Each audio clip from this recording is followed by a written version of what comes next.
मायके में बहू रानी, ससुराल में काम वाली। प्रीति आराम से फुल एसी ऑन करके अपने मखमली बिस्तर पर सो रही थी। प्रीति की माँ उसके लिए बनाना शेक और ब्रेड टोस्ट लेकर आती है। उसे साइड टेबल पर रखकर प्रीति को उठाती है। चलो बेटा जल्दी उठ जाओ, ब्रेकफास्ट आ गया। प्रीति आंखों को मसलती है और उठती है। गुड मॉर्निंग माँ। गुड मॉर्निंग नहीं, गुड आफ्टरनून हो रहा है। क्या कहा? इतना लेट हो गया? मुझे तो कुछ पता ही नहीं चला। कल रात को पार्टी से इतनी लेट आई तो बहुत थक गई थी। कोई बात नहीं, अब तुम नाश्ता कर लो, फिर उसके बाद नीचे आ जाना, तुम्हारी शादी के बारे में डिस्कस करना है। इतना कहकर सुनीता चली जाती है और उसके बाद प्रीति अपना नाश्ता करके उसके बाद तैयार होती है। तैयार होकर प्रीति नीचे आती है। देखो दीदी, जैसी आप ड्रीम वेडिंग चाहते थे हमने बिल्कुल वैसा ही सब प्लान किया है। देखिए बिल्कुल पिंक कलर की ही थीम है। ये तो बहुत ही सुंदर है, मुझे पसंद आया। अरे चलो जी, हमारी बेटी ने फाइनली पसंद कर लिया तो अब और क्या ही चाहिए। तभी उनके पास प्रीति की होने वाली सास का कॉल आता है। जी बहन जी, कैसी तैयारी चल रही है? बस हम यही पूछ रहे थे कि क्या आपने बैंक्वेट बुक कर दिया है, बस उसी के बारे में कुछ डिस्कस करना था। इस तरह से बात करते हैं और प्रीति, ठीक है दादी, मैं अभी जा रही हूँ, थोड़ी देर बाहर घूम कर आती हूँ।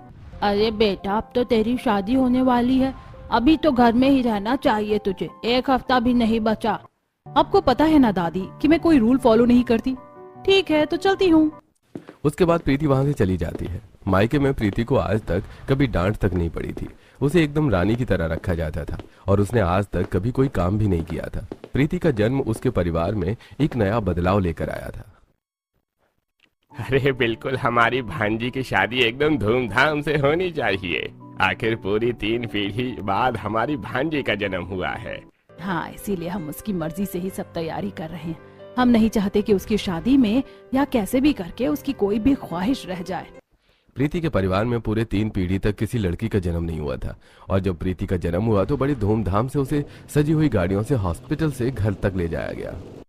इस तरह पूरा परिवार शादी की तैयारी धूमधाम से करता है और प्रीति की शादी रोहन से करवा देता है। विदाई के समय प्रीति की आंखों में आंसू थे और महेश बहुत ज्यादा परेशान था। उसकी आंखों में से आंसू बह रहे थे। पापा आप रोइए मत, आपको जब भी मेरी याद आए तो आप मुझसे मिलने आ जाना या फिर मुझे अपने पास बुला लेना। बेटा, हमें तुम्हें भुलाने की जरूरत नहीं है, ये तुम्हारा घर था और हमेशा रहेगा। तुम अपनी जिम्मेदारियों को यहाँ पर अच्छे से निभाना, क्योंकि अब तुम एक बेटी नहीं एक बहू बनकर जा रही हो। लेकिन अगर तुम्हें कभी भी हमारी जरूरत महसूस होती है या कोई छोटी सी भी परेशानी होती है तो हमें याद जरूर करना। प्रीति गाड़ी में बैठ जाती है और प्रीति और रोहन के माता पिता दोनों एक दूसरे से विदाई के समय बात करते हैं। देखिए, वैसे तो हमारी पहले सारी बातें हो चुकी हैं, लेकिन आप जानते हैं कि हमारी बेटी को ज्यादा काम नहीं आता। अगर कुछ भी बात है तो आप उसे प्यार से समझा देना, वो अपनी जिम्मेदारी अच्छे से निभाएगी। अरे आप चिंता मत कीजिए समधी जी, हम आपकी बेटी को बिल्कुल अपनी बेटी की तरह रखेंगे। हमारे घर में तो पहले से ही काम वाली है, आप चिंता मत कीजिए, आपकी बेटी को कोई तकलीफ नहीं होगी। क्या ऐसा सच में होने वाला था? जो प्रीति अपने मायके में रानी बनकर रह रही थी, क्या वो अपने ससुराल में भी रानी बनकर रहने वाली थी? विदाई हो जाती है और धूमधाम से प्रीति का उसके ससुराल में गृह प्रवेश करवाया जाता है। उसके बाद प्रीति अपने कमरे में जाती है और कपड़े बदलकर सो जाती है। अगले दिन सुबह प्रीति देर तक सो रही थी और वहीं दूसरी तरफ रोहन नीचे चला गया था। बेटा, प्रीति बहू कहाँ है? माँ, वो अभी सो रही है, शायद शादी की थकान होगी तो इसीलिए अभी तक आंख नहीं खुली। हाँ बेटा, लेकिन आज तो बहू की पहली रसोई है तो इसीलिए उसे आज तो समय पर उठना चाहिए, और चाहे कुछ भी हो अब से खाना तो वैसे भी बहू को ही बनाना है। आज तो तुम बहू को उठा दो। रोहन अपने कमरे में जाता है और प्रीति को उठाने लगता है। उठ जाओ प्रीति, बहुत देर हो रही है। प्रीति बहुत गहरी नींद में थी। मेरा नाश्ता कहाँ है? क्या मेरा नाश्ता आ गया? रोहन कंफ्यूज हो जाता है। तब वो कहता है, माफ करना लेकिन आज तुम्हारी पहली रसोई है और सबके लिए खाना आज तुम्हें बनाना होगा। रोहन की ये बात सुनकर प्रीति को अचानक से होश आता है और वो जल्दी से उठकर बिस्तर पर बैठ जाती है और हड़बड़ाते हुए कहती है, उप्स, मैं तो भूल गई थी मेरी शादी हो गई और अब मैं अपने मायके में नहीं ससुराल में हूँ। सॉरी, दरअसल मायके में मुझे आदत थी कि मुझे बिस्तर पर ही मेरा नाश्ता मिल जाता था। प्रीति की इस बात पर रोहन हंस देता है। अरे कोई बात नहीं, अभी तुम तैयार हो जाओ। उसके बाद बिस्तर से उठकर प्रीति तैयार हो रही थी और खुद को पहली बार साड़ी में देखते हुए कहती है, देखो तो जरा, एकदम संस्कारी बहू लग रही हूँ मैं। वैसे मैंने कभी नहीं सोचा था कि मैं साड़ी पहनूंगी। पर शादी के बाद तो जो हमने नहीं सोचा होता है वो भी हो ही जाता है। तैयार होने के बाद प्रीति नीचे आती है जहाँ सब उसका इंतजार कर रहे थे। आ गई बेटा, कितनी अच्छी और प्यारी लग रही हो तुम। प्रीति शर्मा जाती है। जी शुक्रिया मम्मी जी। अच्छा बेटा, तुम हमारे लिए आज बढ़िया सा खाना बना दो। पहले हलवा बना देना, उसके बाद पूरी सब्जी बना देना। मम्मी जी, मुझे खाने में ज्यादा कुछ बनाना नहीं आता। मुझे सिर्फ पराठे और कुछ सब्जी और रोटी ही बनानी आती है। शादी से पहले जल्दबाजी में बस इतना ही सीख पाई। सत्यानाश, बहू लेकर आई तो कैसी। बस अच्छा खासा दहेज मिला था इसीलिए अभी चुप हूँ, वरना तो अभी अच्छे से जवाब देती। तब शांति नकली मुस्कान के साथ प्रीति को कहती है, कोई बात नहीं बहू, मैं हूं ना, मैं तुम्हें सिखा दूंगी, चलो। उसके बाद शांति प्रीति को रसोई में लेकर जाती है और प्रीति को सारा काम सिखाती है। शांति की मदद से प्रीति आज पहली बार अपने ससुराल में पहले रसोई की रस्म को पूरा कर लेती है और उसके बाद सब खाना खाने बैठते हैं। अरे खाना तो अच्छा बना है। हाँ प्रीति, तुमने तो खाना बहुत अच्छा बनाया है। आज प्रीति भाभी ने अकेले खाना थोड़ी ना बनाया है, मम्मी ने सारी मदद की है। हाँ बिल्कुल, मम्मी जी ने सारा खाना बनवाने में मदद की है। मुझे इतना खाना बनाना नहीं आता। अरे कोई बात नहीं बेटा, चाहे किसी ने मदद की हो पर तुमने पहल तो अच्छी की है ना। जी शुक्रिया पापा जी। इस तरह प्रीति की पहली रसोई की रस्म भी पूरी हो जाती है और उसके अलावा प्रीति को और कोई काम नहीं करना था क्योंकि अभी घर में झाड़ू पोछा करने के लिए काम वाली आ रही थी। शाम को प्रीति के घर वाले उसे वीडियो कॉल करते हैं। अरे मेरी बच्ची, कैसी हो तुम? वहाँ सब ठीक तो है ना? तुम्हें कोई परेशानी तो नहीं हो रही है, या फिर तुम्हें हमारी याद तो नहीं आ रही है ना? अरे तुम जरा बोलना बंद करोगे तभी तो वो जवाब दे पाएगी। एक साथ सवालों की इतनी बड़ी झड़ी लगा दी है। हाँ पापा, आप चिंता मत कीजिए, यहाँ पर मैं बिल्कुल ठीक हूँ। और आपको पता है, आज मैंने अपनी पहली रसोई की रस्में पूरी की है। मम्मी जी ने उसमें मेरी पूरी मदद की और किसी ने मुझे कुछ नहीं कहा। सब बहुत अच्छा है। तुम्हें खुश देखकर हमें बहुत खुशी हो रही बेटा। बस तुम हमेशा इस तरह खुश और खिलखिलाती रहो, उसके अलावा हमें और कुछ नहीं चाहिए। बस बेटा, कल रात से तेरे बिना मन नहीं लग रहा। ये घर एकदम सूना हो गया है। तुम जल्दी ही हमसे मिलने आना। ठीक है दादी माँ, आप चिंता मत कीजिए, मैं आपसे मिलने जल्दी ही आऊंगी। इस तरह सब प्रीति को वीडियो कॉल पर खुश देखकर बहुत खुश हो गए थे। सबसे बात करने के बाद शाम को रोहन प्रीति को एक कैफे लेकर जाता है। ये तो बहुत ही क्यूट, पिंटरेस्ट, एस्थेटिक वाइब दे रहा है। तुम्हें पसंद आया ना? मुझे पता है तुम्हें इस तरह की जगहों पर आना बहुत ज्यादा पसंद है। उसके बाद प्रीति और रोहन कैफे में बैठकर अपनी फेवरेट डिशेस खाते हैं और उसके बाद वहां से मूवी देखने जाते हैं। आज दोनों साथ में क्वालिटी टाइम स्पेंड करते हैं। वहीं दूसरी तरफ घर पर मम्मी, काफी लेट हो रहा है और भैया भाभी अभी तक वापस घर नहीं आए। हाँ सही कहा, अभी तक तो उन्हें घर वापस आ जाना चाहिए था। जरा एक बार कॉल करती हूँ। जब तक शांति उन्हें कॉल करती तब तक रोहन और प्रीति दोनों घर वापस आ जाते हैं। दोनों सबके लिए उनके फेवरेट नान, पनीर की सब्जी और उसके साथ ढोकला लेकर आए थे। आज रात का डिनर करने में तो बड़ा मजा आएगा भैया। थैंक यू, आप दोनों सच में दुनिया के सबसे अच्छे भैया भाभी हो। मुझे खुशी है कि तुम्हें अच्छा लगा। हाँ, आप सब डिनर एंजॉय कीजिए, मैं तो बहुत ज्यादा थक गई हूँ। जरा कपड़े बदल लेती हूँ। उसके बाद प्रीति रूम में जाती है और कपड़े बदल लेती है। वो बहुत ज्यादा थक गई थी तो इसलिए वो अपने रूम में ही फोन में रील्स देख रही थी। वहीं दूसरी तरफ जब पूरा परिवार खाना खा रहा था तो रोहन उनके साथ बैठा था। अरे बेटा, तुम भी डिनर कर लो। तुम क्यों नहीं कुछ खा रहे हो? नहीं पापा, मुझे भूख नहीं है क्योंकि मैं बाहर प्रीति के साथ डिनर करके आया हूँ। सब मजे से डिनर कर रहे थे लेकिन शांति का मुंह बना हुआ था और वो मुंह बनाकर रोहन को कहती है, बेटा हम सब यहाँ पर डिनर कर रहे हैं और तुम्हारी पत्नी आराम से अपने कमरे में जाकर बैठी। इस तरह ये सब बातें शोभा नहीं देती। मम्मी अभी हमारी कल ही तो शादी हुई है और शादी की थकान बहुत ज्यादा हो जाती है। फिर आज हम पूरा दिन बाहर घूम कर आए हैं और प्रीति के पैरों में भी दर्द हो गया था, बस इसीलिए वो अपने रूम में रेस्ट कर रही है। कोई बात नहीं, कुछ दिन की बात है, फिर तो सब नॉर्मल हो जाएगा। हाँ मम्मी, आपको इतना नहीं सोचना चाहिए। भाभी अभी थोड़ी देर आराम करने ही तो गई हैं। अपने दोनों बेटों की बात सुनकर शांति मन में कहती है, देखो तो बड़ा वाला तो पूरा जोरू का गुलाम बन गया और छोटे वाले के भी मुझे वही लक्षण नजर आ रहे हैं। पत्नी घर में आई नहीं कि पत्नी ही ठीक लगने लगती है और माँ तो खराब ही लगती है। फिलहाल तो सब कुछ ठीक लग रहा था लेकिन रोहन और प्रीति इस बात से अनजान थे कि उन दोनों के साथ बहुत ही भयंकर चीज होने वाली थी। वहीं दूसरी तरफ जब एक दिन शांति की पड़ोसन उसके घर आती है। अरे शांति, तेरी बहू के दर्शन करना तो बड़े दुर्लभ हो रहे हैं। आखिर तेरी बहू रहती कहाँ है? अभी रोहन की कुछ दिन की छुट्टी चल रही है तो दोनों घूमने चले जाते हैं। हाँ सही है, तू तो अपनी बहू को पूरी ऐश करने दे रही है। अच्छा, हमने सुना है कि उसके मायके में उसे बहुत अच्छे से रखा जाता था, एकदम रानी बनाकर। तो क्या तू भी उसे रानी बनाकर रखेगी? कहीं पता चले तो उसे काम वाली बनाकर रख ले यहाँ। काम वाली बनाकर रखने वाली कौन सी बात है, अब बहू है तो काम तो करना ही पड़ता है। इस तरह पड़ोसन शांति को छेड़ती है और कुछ दिन रोहन और प्रीति अच्छे से टाइम स्पेंड करते हैं और उसके बाद रोहन एक दिन बैग पैक करता है। आप चले जाओगे तो मेरा मन नहीं लगेगा। अरे माय वाइफी, तुम क्यों चिंता करती हो? मैं कुछ टाइम के लिए जा रहा हूँ और थोड़े टाइम बाद तुम्हें भी अपने साथ वहीं पर ले चलूंगा। हाँ, लेकिन थोड़ा टाइम भी तो काटना बड़ा मुश्किल हो जाता है। तुम चिंता मत करो, थोड़ा ही टाइम है, ये भी सब कब निकल जाएगा कुछ पता नहीं चलेगा। उसके बाद दोनों नीचे आते हैं और रोहन अपने सभी घर वालों को अलविदा कहता है। अच्छा ठीक है, अब मैं पूरे 1 महीने बाद आऊंगा। इतना कहकर रोहन वहां से चला जाता है और टैक्सी में बैठकर एयरपोर्ट जाता है। दरअसल रोहन दूसरे स्टेट में काम करता था, वहां पर सैलरी पैकेज अच्छा था और अभी रोहन की नई जॉब थी, इसलिए वो अकेले रहता था। बट उसकी फ्यूचर प्लानिंग थी कि बाद में वो अपनी फैमिली के साथ वहां पर शिफ्ट हो जाएगा। लेकिन वहीं दूसरी तरफ घर पर, अरे जब बच्चे घर से बाहर चले जाते हैं तो उनके बिना घर एकदम सूना हो जाता है। रमेश भी वहां से चला जाता है और मोहन भी अपने कॉलेज चला जाता है।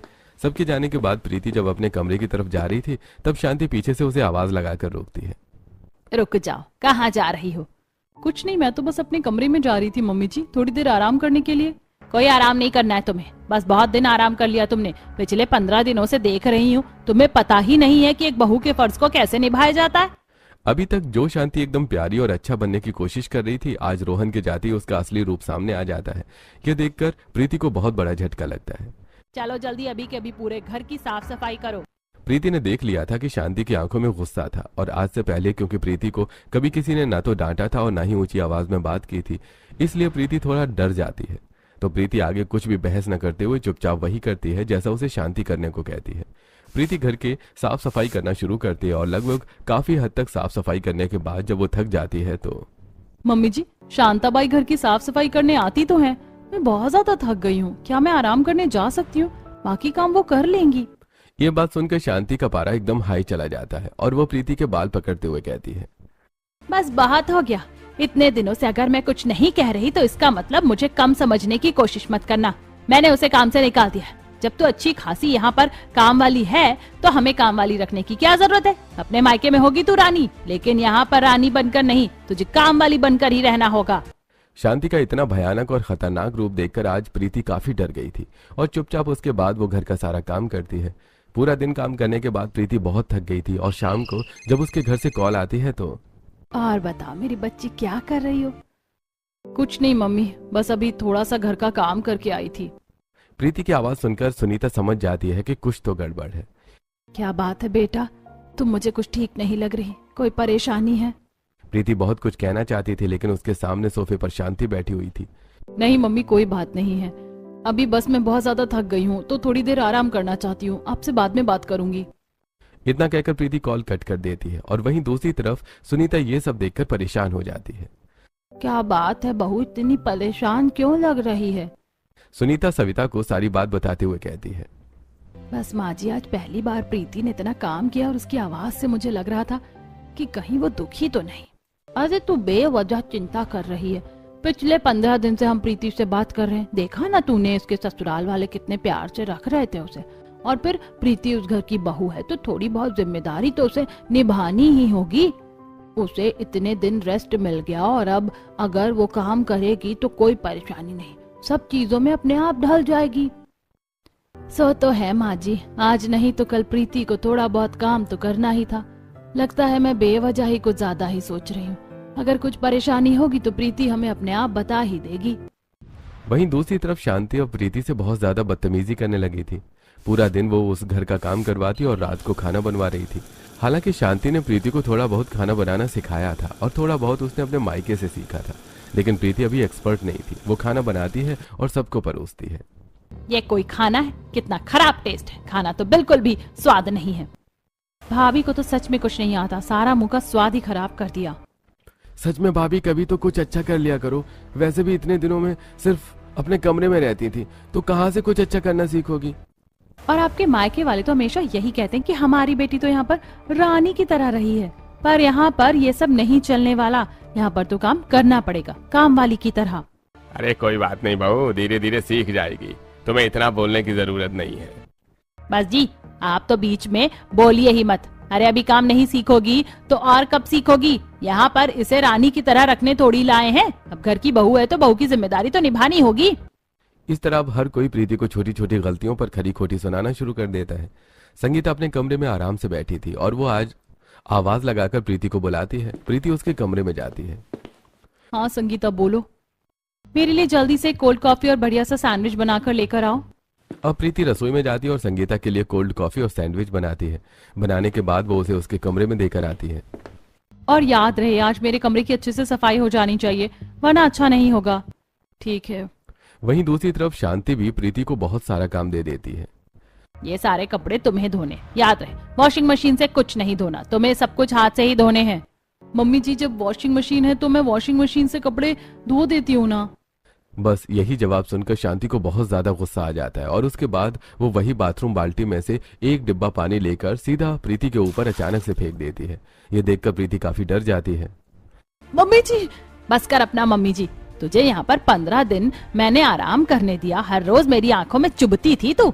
अब तेरे आराम के दिन गए और चुपचाप जैसा कहा जाता है वैसा ही काम किया कर, वरना अच्छा नहीं होगा। शांति सरासर प्रीति के साथ बदतमीजी कर रही थी और आज तक प्रीति के साथ कभी इतनी बदतमीजी नहीं हुई थी। वो रोते हुए कपड़े धो रही थी। बस बहुत हो गया, मुझे इतनी बदतमीजी बर्दाश्त नहीं करनी चाहिए। प्रीति ऐसा सोच रही थी और आज वो जब रोहन से बात करती है तो मुझे आपसे कुछ बात करनी है।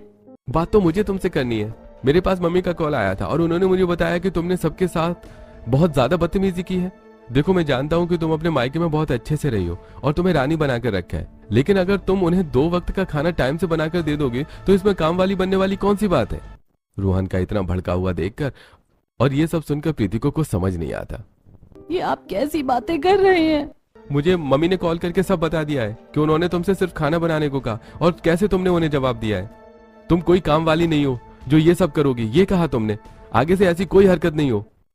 लेकिन प्रीति रोहन को समझाने की कोशिश करती है, लेकिन रोहन पहले ही उसको कॉल कट कर देता है। प्रीति अभी अपने घर वालों को कुछ भी बताकर परेशान नहीं करना चाहती थी। शाम को जब प्रीति के पापा का कॉल आता है तो अरे क्या बात है बेटा, आजकल तो हमसे बात नहीं कर रही हो। वहाँ सब ठीक तो है ना? हमें बड़ी चिंता हो रही है। कुछ नहीं पापा, बस आजकल थोड़ा टाइम नहीं मिल रहा, थोड़ा काम में इधर उधर बिजी हो जाती हूँ। अच्छा, मेरी बेटी कितनी बड़ी हो गई है, अब सब काम खुद करने लगी है। कोई बात नहीं बेटा, अपनी जिम्मेदारी को अच्छे से निभाना और अगर कोई परेशानी हो तो हमें जरूर बताना। इतना कहकर प्रीति कॉल कट कर देती है और उसके बाद प्रीति की आंखों से आंसू बहते हैं। मैं अपने घर वालों को दुखी नहीं करना चाहती। अब प्रीति को चुपचाप सब कुछ सहना पड़ता है। एक दिन प्रीति रसोई में काम कर रही थी और गलती से उससे एक कांच का गिलास टूट जाता है। उसके बाद शांति गुस्से में वहां आती है। क्या कोई काम ठीक से नहीं कर सकती? जब देखो बस हमेशा नुकसान करती रहती है। पीछे पीछे संगीता भी आती है। भाभी को नुकसान करने के अलावा और काम ही क्या है? कोई काम तो कभी ठीक से होता नहीं है। शांति के चिल्लाने से प्रीति बहुत ज्यादा डर जाती है। उसे अब अपने मायके की याद आ रही थी कि किस तरीके से वो अपने मायके में रानी बनकर रहती थी और अब उसे ससुराल में किस तरीके से काम वाली बना दिया था। प्रीति से गलती से एक वास गिर जाता है जो उसके पापा का फेवरेट था, जिसकी वजह से वो रोने लगती है। आई एम रियली सॉरी पापा, गलती से हो गया। प्रीति को रोता हुआ देखकर महेश उसके पास आता है और उसके आंसू पोंछकर कहता है, अरे बेटा, इतनी सी बात पर रोने की क्या जरूरत है? बस एक वास ही तो था, क्या ये तुमसे ज्यादा जरूरी हो सकता है? अरे इतना मत सोचो, कोई परेशानी वाली बात नहीं है। हाँ बेटा, छोटी सी तो बात है, तुम्हें इतना नहीं सोचना चाहिए। लेकिन ये पापा का फेवरेट था और बहुत साल पुराना था, जो दादाजी उनके लिए लाए थे। अरे कोई बात नहीं, हम इसे अच्छे से फेविक्विक से चिपकाकर अभी भी अपने पास रख लेंगे। तुम्हें परेशान होने की जरूरत नहीं है। अरे तुमसे ज्यादा कीमती कुछ भी नहीं है बेटा, और खासकर तुम्हारे आंसू तो बिल्कुल भी नहीं आने चाहिए। प्रीति को अपने मायके से इतना प्यार मिला था कि ससुराल में छोटी छोटी बातें उसे चुभने लगी थी, लेकिन प्रीति को जलील किया जा रहा था, जिसकी वजह से उसे बहुत बुरा लगता था। कुछ समय बाद रोहन जब घर पर आता है तो शांति और संगीता के तो रंग ढंग एकदम बदल जाते हैं। अरे बहू, तू भी हमारे साथ आराम से बैठकर खाना खा ले। हाँ प्रीति, बैठ जाओ। ये सब देखकर प्रीति काफी हैरान थी कि रोहन के आगे शांति और संगीता का व्यवहार पूरी तरह से बदल गया था। वो प्रीति से ज्यादा काम भी नहीं करवा रहे थे।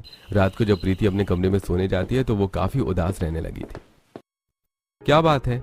मैं देख रहा हूँ जब से आया हूँ तुम उदास ही लग रही हो। क्या फायदा जब मैं आपको कुछ बताऊंगी तो भी आपको मेरी बात पर तो वैसे भी विश्वास नहीं होगा, तो इससे अच्छा है कि कुछ ना ही बताऊं। इस बात पर रोहन को गुस्सा आ जाता है। मैं जब भी तुमसे बात करता हूँ, एक तो तुम मुझसे कभी बात नहीं करती और ऊपर से हमेशा बस ताने देती रहती हो। मुझे तो समझ नहीं आता कि आखिर तुम चाहती क्या हो।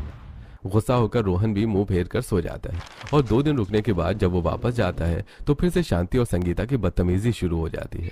एक दिन जब प्रीति ने खाने में ज्यादा नमक डाल दिया तो शांति ने खाने की प्लेट को ही फेंक दिया। ये सब देखकर प्रीति बहुत ज्यादा सहम गई थी। मम्मी जी।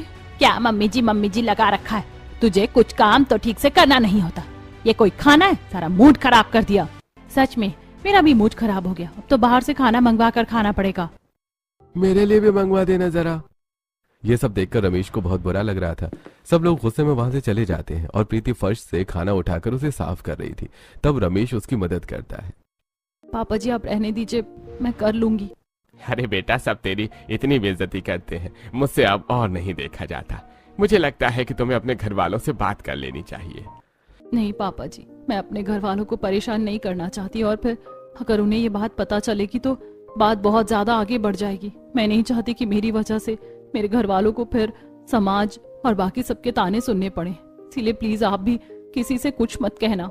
उसके बाद प्रीति वहां से चली जाती है। प्रीति कहाँ पहले अपने मायके में रानी की तरह रहती थी और अब उसे ससुराल में काम वाली की तरह रहना पड़ रहा था। लेकिन प्रीति ये सब झेल रही थी। प्रीति की शायद तबीयत भी खराब थी, लेकिन अब उसे आराम के बजाय सिर्फ काम ही करना पड़ता था। प्रीति को शरीर में दर्द हो रहा था और जिसकी वजह से उसके सिर में भी दर्द हो रहा था। अभी तक तूने ना घर की साफ सफाई की है और ना ही कपड़े धोए। आखिर जब से क्या कर रही थी? मम्मी जी मुझे थोड़ा बुखार जैसा लग रहा है, तो क्या आज मैं वॉशिंग मशीन से कपड़े धो सकती हूँ? तू मुझे बताएगी क्या कि तू कैसे क्या काम करेगी और क्या नहीं? जो तुझे कहा है चुपचाप वही काम कर जाकर। चल जल्दी काम शुरू कर। एक तो पहले ही तेरे घर वालों ने शादी के समय कहा था कि हमारी बेटी ज्यादा काम नहीं कर पाएगी, इसके लिए काम वाली लगा लेना। यहाँ पर क्या पैसे पेड़ पर उग रहे हैं? अरे आखिर बहू किस लिए आती है घर में? अगर बहू है तो काम वाली रखना ही क्यों है? तू ही दुनिया की सबसे न्यारी महारानी है ना। चल चुपचाप काम कर। अब तबीयत खराब होने पर भी प्रीति जैसे तैसे करके काम करती है। प्रीति अब बहुत ज्यादा परेशान रहने लगी थी और उसे एक बात याद आती है। नहीं, मुझे आज पनीर के पराठे ही खाने हैं। अरे बेटा, अभी तो तुम आलू के पराठे खा लो, थोड़ी देर बाद तुम्हारे लिए पनीर के पराठे बना दूंगी। नहीं, मुझे नहीं पता, मेरे लिए पनीर के पराठे बनाओ। तुझे पता है ना, यही घर की सबसे छोटी और सबसे प्यारी राजकुमारी है, तो इसकी इच्छा तो पूरी करनी ही पड़ेगी। बहू जा बना दे इसके लिए पनीर के पराठे। हाँ, मैं अभी अपनी बेटी के लिए पनीर लेकर आता हूँ। अभी प्रीति को बुखार है तो वो चिड़चिड़ी हो रही है, उसे जो खाने का मन करे वही खिला दो। ठीक है जी, ले आइए, जब तक मैं तैयारी कर लेती हूँ। हमारी बेटी की सारी इच्छा पूरी होनी चाहिए। ये सब सुनकर प्रीति बहुत ज्यादा खुश हो जाती है। ठीक है, मैं वेट कर रही हूँ। उसके बाद महेश प्रीति के लिए पनीर लेकर आता है और सुनीता उसके लिए गर्मा गर्म पनीर के पराठे बनाती है और महेश अपने हाथ से प्रीति को खाना खिलाता है। थैंक यू सो मच, आप सब मेरी हर विश पूरी करते हो, क्योंकि तुम इस घर की राजकुमारी जो हो। इस तरह दिन गुजर रहे थे और एक दिन तो हद ही हो गई। आज मुझे गर्म पानी से नहाने का मन कर रहा है, जल्दी से मेरे लिए गर्म पानी कर दो। जी ठीक है मम्मी जी। प्रीति पानी गर्म करने के लिए रख देती है और थोड़ी देर बाद रॉड बंद करके शांति के पास आती है। मम्मी जी, पानी गर्म हो गया है। शांति किसी से कॉल पर बात कर रही थी तो फोन हटाकर कहती है, हाँ ठीक है। उसके थोड़ी देर बाद जब शांति नहाने जाती है तो देखती है और वो प्रीति को गुस्से में वहां पर बुलाती है। अरे ओ प्रीति, इधर आ। प्रीति जल्दी से घबराकर शांति के पास जाती है। तूने कुछ ज्यादा ही तेज पानी गर्म नहीं कर दिया मेरे लिए? हाँ बोल। तो मम्मी जी, मैं इसके अंदर थोड़ा सा ठंडा पानी मिक्स कर देती हूँ। ओहो, देखो जरा, ज्ञान की देवी से सुनो बातें। इस बारे में तो मुझे पता ही नहीं था। तू मुझे नीचा दिखाना चाहती है तो कभी तुझे बताती हूँ। शांति जबरदस्ती प्रीति का हाथ पकड़कर बाल्टी में डालने लगती है और प्रीति रोते हुए अपना हाथ छुड़वाने की कोशिश कर रही थी। मम्मी जी प्लीज मुझे माफ कर दीजिए, ऐसा मत कीजिए। लेकिन शांति को प्रीति पर कोई दया नहीं आती और उसका हाथ बाल्टी में डाल देती है और प्रीति चिल्लाती है, नहीं। तब तक वहां पर संगीता और मोहन आ जाते हैं और ये सब देखकर वो दोनों हंस रहे थे। लेकिन तब प्रीति को पता चलता है कि पानी ज्यादा गर्म नहीं था बल्कि वो हल्का सा गुनगुनाई था और इस बात पर शांति हंसते हुए कहती है, डर गई ना? अरे नहाने के लिए तुझे बोला था ना, पानी गर्म करने के लिए, और ये पानी तो बिल्कुल भी गर्म नहीं है। बोल ऐसा क्यों किया? मम्मी जी पानी गर्म हो गया था, लेकिन आप कॉल पर बात कर रहे थे और थोड़ी देर बाद आई है, इसीलिए शायद ठंडा हो गया होगा। चुप कर, हर बात का ऐसा जवाब देती और ऐसा दिखाती जैसे मेरी गलती है। आज तो पानी ठंडा था और उसी में हाथ डाला है। अगर अगली बार गर्म पानी में हाथ डाल दूंगी। आज के हादसे के बाद प्रीति बहुत ज्यादा डर जाती है और उसके अंदर एक डर बैठ जाता है और वो रोते हुए अपने घर वालों को कॉल करती है। क्या हुआ मेरी बच्ची, तुम रो रही हो?